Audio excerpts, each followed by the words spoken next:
Chapter 11. Jesus and John the Baptist. When Jesus had finished giving these instructions to his 12 disciples, he went out to teach and preach in towns throughout the region.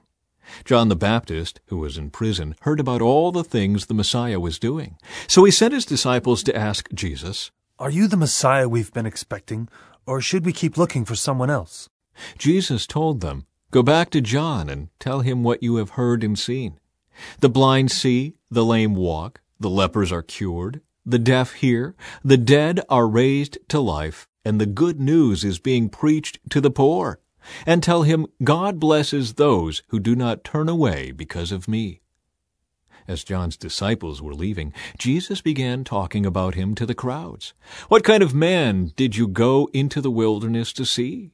Was he a weak reed, swayed by every breath of wind? Or were you expecting to see a man dressed in expensive clothes? No, people with expensive clothes live in palaces. Were you looking for a prophet? Yes, and he is more than a prophet.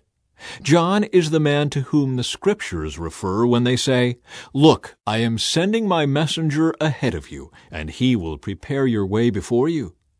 I tell you the truth, of all who have ever lived, none is greater than John the Baptist. Yet even the least person in the kingdom of heaven is greater than he is. And from the time John the Baptist began preaching until now, the kingdom of heaven has been forcefully advancing, and violent people are attacking it.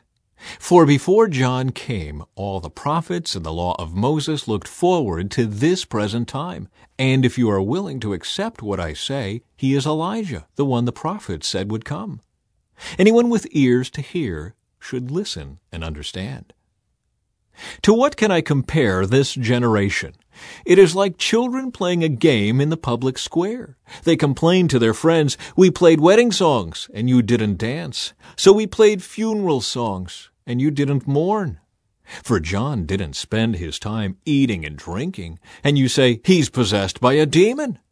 The Son of Man, on the other hand, feasts and drinks, and you say, "He's a glutton and a drunkard and a friend of tax collectors and other sinners." But wisdom is shown to be right by its results. Judgment for the unbelievers. Then Jesus began to denounce the towns where he had done so many of his miracles, because they hadn't repented of their sins and turned to God. "What sorrow awaits you, Chorazin and Bethsaida!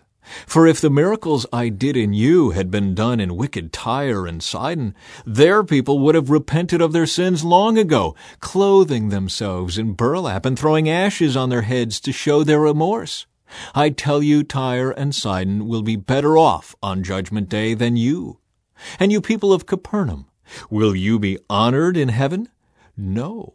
You will go down to the place of the dead. For if the miracles I did for you had been done in wicked Sodom, it would still be here today. I tell you, even Sodom will be better off on Judgment Day than you." Jesus' prayer of thanksgiving.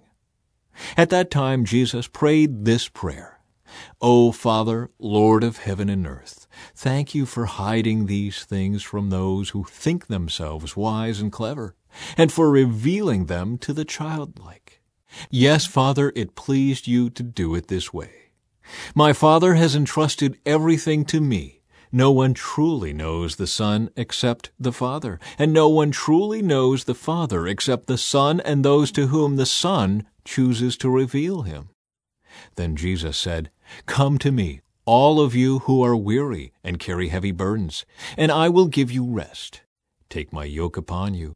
Let me teach you, because I am humble and gentle at heart, and you will find rest for your souls.